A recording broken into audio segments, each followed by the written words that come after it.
सभी को मेरा प्रणाम है। आज हम वर्ण विचार की इस प्रक्रिया को, इस क्लास को प्रारंभ करने जा रहे हैं। तो हम इसमें जितने भी संस्कृत में वर्ण होते हैं उन वर्णों के बारे में जानेंगे और सबके बारे में जैसे जानेंगे स्थान, प्रयत्न, आभ्यंतर प्रयत्न, अल्प प्राण, महाप्राण और उनकी छोटी सी छोटी इकाई को भी जानेंगे कि क्या क्या चीज़ें होती हैं।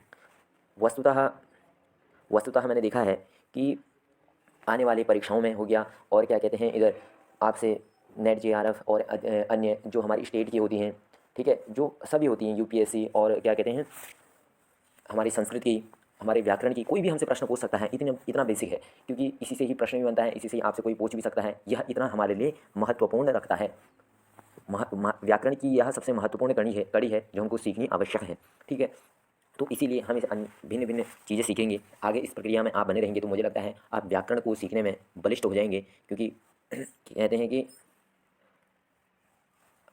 और कुछ ना पढ़ो तब भी क्या करो, तब भी व्याकरण पढ़ो, ठीक है। तो हम इस प्रक्रिया को प्रारंभ करते हैं। जैसे कि ऊपर पंक्ति में लिखा है कि स्वर के उच्चारण में यदि एक मात्रा का समय लगे तो वह ह्रस्व स्वर जैसे अ, यदि दो मात्रा समय लगे तो दीर्घ जैसे मिश्र विकृत स्वर दीर्घ होते हैं, और यदि तीन मात्रा का समय लगे तो प्लुत कहलाता है। जैसे इस अंतिम प्रकार के स्वर का प्रयोग प्रायः पुकारने में होता है, यथा राम, ठीक है। पहले कह रहे हैं ह्रस्व स्वर। ह्रस्व स्वर क्या होता है, एक मात्रिक होता है जिसमें एक मात्रा होती है। और दूसरा पॉइंट है कि जो क्या होता है, दीर्घ स्वर होता है वह द्विमात्रिक होता है, उसमें दो मात्राएं होती हैं। और जो प्लुत स्वर होता है वह त्रिमात्रिक होता है। जैसे, और उसका प्रयोग पुकारने में किया जाता है, जैसे हे राम, ठीक हो गया। और दूसरा और आपने व्याकरण में भी सुना होगा ऊश्च ऊश्च ऊश्च, जिसमें और अधिक प्रयत्न करना पड़ रहा है, जिसमें और अधिक समय लगा है और अधिक मात्राएं लग रही, वह क्या है, प्लुत है अंतिम, ठीक हो गया। हमने इसको भी समझ लिया। और यह अपने नोट्स बना ले कि ह्रस्व स्वर की एक मात्रा होती है, दीर्घ स्वर की द्विमात्रा होती है और पुल्ल स्वर की तीन मात्राएं होती हैं, ठीक है। उच्चारण के अनुसार ही उन्हीं स्वरों के तीन और भेद होते हैं।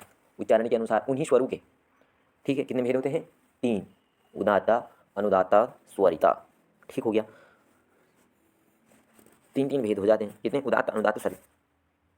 उच्चारण के अनुसार आप लिखें हेडिंग में कि उच्चारण के अनुसार स्वरों के कितने भेद हो जाते हैं, तीन, उदात्त, अनुदात्त, स्वरित। नीचे आएंगे, सभी स्वर फिर दो प्रकार के होते हैं, एक अनुनासिक जिनमें नासिका से भी उच्चारण में कुछ सहायता ली जाती है तथा आ, ए, आई आदि। दूसरे अननुनासिक अर्थात सादे, यथा अ, आ, ए, आई। जैसे सभी स्वर फिर दो प्रकार के हो जाते हैं, दो दो प्रकार के। जैसे अनुनासिक, अनुनासिक मतलब इनका इनका इनका प्रयोग करते समय हमें नासिका का सहयोग लेना पड़ता है। जैसे जैसे आ, ठीक है, ए, तो इस प्रकार का हमें मतलब नासिका का प्रयोग करना पड़ता है। और जो अननुनासिक होते हैं उसमें हमें नासिका का प्रयोग नहीं करना पड़ता है, जैसे अ, आ, ए, आई। आपको अंतर स्पष्ट नजर आ रहा होगा, ठीक है। पहले क्या होता है, ह्रस्व, पहले स्वर कितने स्वर के उच्चारण में यदि एक मात्रा समय लगे तो ह्रस्व, दीर्घ, प्लुत। फिर इन्हीं स्वरों के कितने भेद होते हैं, दो दो होते हैं ना, तीन प्रकार के भेद होते हैं, एक उदात्त, अनुदात्त, ठीक है, उदात्त, अनुदात्त और स्वरित, ठीक है। तीन प्रकार के भेद हो गए। फिर सभी स्वरों के फिर दो प्रकार के भेद होते हैं, कौन से, एक अनुनासिक, एक अनुनासिक। अनुनासिक में हम अपनी नासिका का भी सहयोग लेते हैं और अननुनासिक में हम अपनी नासिका का सहयोग नहीं लेते हैं, ठीक है। व्यंजनों के भी कई भेद हैं, जैसे क से लेकर म तक के स्पर्श कहलाते हैं, ठीक है। इनमें कवर्ग आदि 5 वर्ग हैं, ठीक है। य, र, ल, व यह अंतस्थ हैं, अर्थात स्वर और व्यंजन के बीच के हैं। स, श, स, ह यह ऊष्म है, अर्थात इनका उच्चारण करने के लिए भीतर से जरा अधिक जोर से श्वास लानी पड़ती है। आप कह रहे हैं व्यंजनों के भी कई भेद हैं। जैसे व्यंजन है क से लेकर म तक के व्यंजन, उन्हें क्या कहा जाता है, स्पर्श, स्पर्श व्यंजन, इनका स्पर्श मात्र होता है, ठीक है। इसमें कवर्ग आता है क, ख, ग, घ, ङ। च वर्ग मतलब च, छ, ज, झ, य। ट वर्ग मतलब ट, ठ, ड, ढ, ण। त वर्ग मतलब त, थ, द, ध, न। प वर्ग मतलब प, फ, ब, भ, म, ठीक हो गया। तो यह क्या हो गए, स्पर्श व्यंजन हो गए।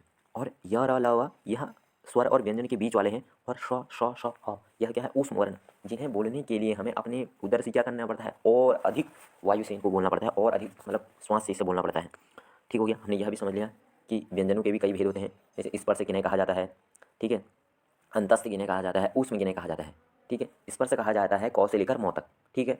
और जो अंतस्थ हैं उन्हें कहा जाता है य, र, ल, व, ठीक है।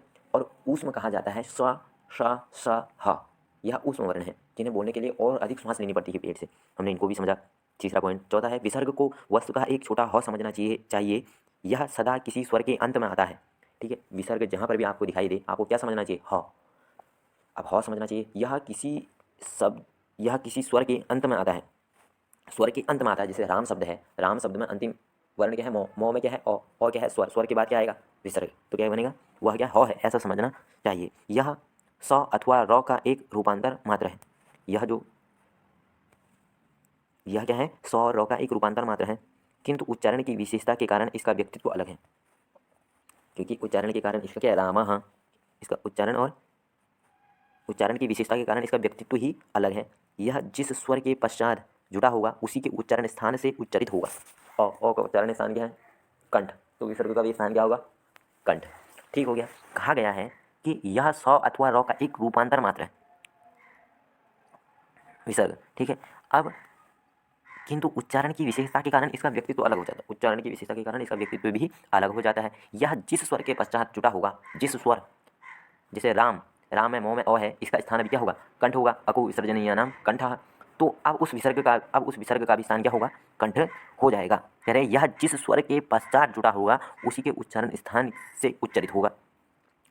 और फिर आगे कह रहे हैं कि क और ख के पूर्व कभी एक अर्ध विसर्ग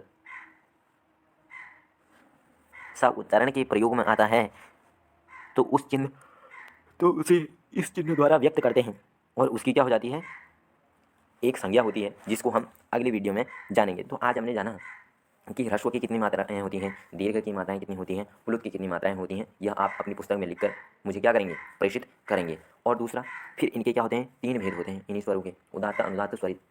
फिर इनके क्या होते हैं, इन्हीं स्वरों के फिर 2 भेद और होते हैं, एक अनुनासिक, एक अननुनासिक। ठीक हो गया।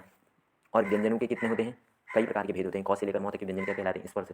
यर अलावा क्या कहलाते हैं, अंतस्थ। ये स्वर और व्यंजन के मध्य के होते हैं। सा श श ह, ये क्या है, ऊष्म वर्ण, जिन्हें बोलने के लिए हमारे शरीर में क्या लगती है, अत्यधिक उदर से और अधिक वायु चाहिए इनको बोलने के लिए। ठीक है। विसर्ग वस्तुतः ह होता है। ठीक है। यह किसी शब्द के, किसी वर्ण के जो अंतिम क्या होगा, स्वर होगा। स्वर के बाद अगर विसर्ग होगा तो वह उस स्वर का ही जो क्या होगा, स्थान होगा, वह उसका होगा, इसका विसर्ग का। ठीक हो गया। उच्चारण की विशेषता के कारण इसका व्यक्तित्व अलग है। ठीक है। ठीक है। फिर हमने मैंने यह होमवर्क है आपका, इन सबको स्वर व्यंजनों के भेद लेके लाने हैं कि व्यंजन के भेद कई प्रकार के हैं, वह कौन कौन से हैं, क्या क्या हैं। ठीक है, उनको लेके लाना है। विसर्ग को वस्तुतः हमने आज विसर्ग के बारे में क्या पढ़ा उसको लिख कर लाना है, व्यंजन के बारे में क्या पढ़ा उसको लिख के लाना है। और जो अभी भेद बताए स्वर के, ह्रस्व, दीर्घ, प्लुत, फिर है इनका उच्चारण कहाँ कहाँ होता है, फिर उच्चारण के अनुसार स्वरों के कितने भेद होते हैं, फिर सभी स्वर के कितने, फिर पुनः कितने भेद होते हैं। फिर यह आपका होमवर्क है। जैसे नीचे आपको दिया गया है, एकमात्रो भवेद् ह्रस्वो द्विमात्रो दीर्घ उच्यते त्रिमात्रस्थो पुलुतो ज्ञेयो व्यंजनम चार्धमात्रकम।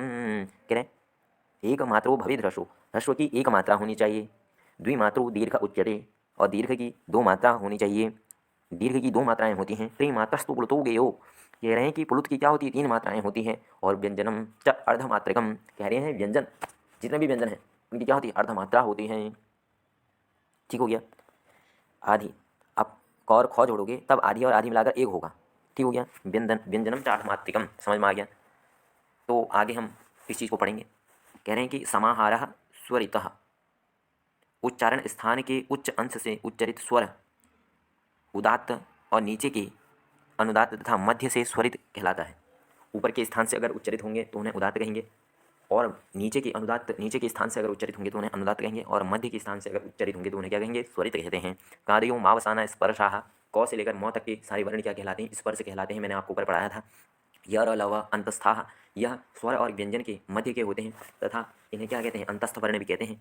और अंतिम में मैंने कहा था श, सा, श, श, ह, यह क्या है, ऊष्म वर्ण है, जिनको बोलने के लिए हमें अपनी उदर से क्या करनी पड़ती है, और अधिक वायु के साथ इनको बोलना पड़ता है, और अधिक, और इनको बोलने में क्या होती है, गर्माहट सी होती है। तथा आज का हम ये प्रकरण यहीं पर पूरा करते हैं।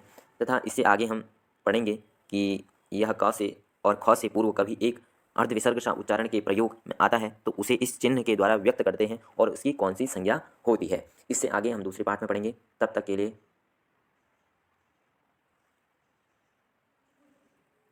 सभी सुखी रहें, सभी अच्छे रहें, और सभी पढ़ें और लिखें।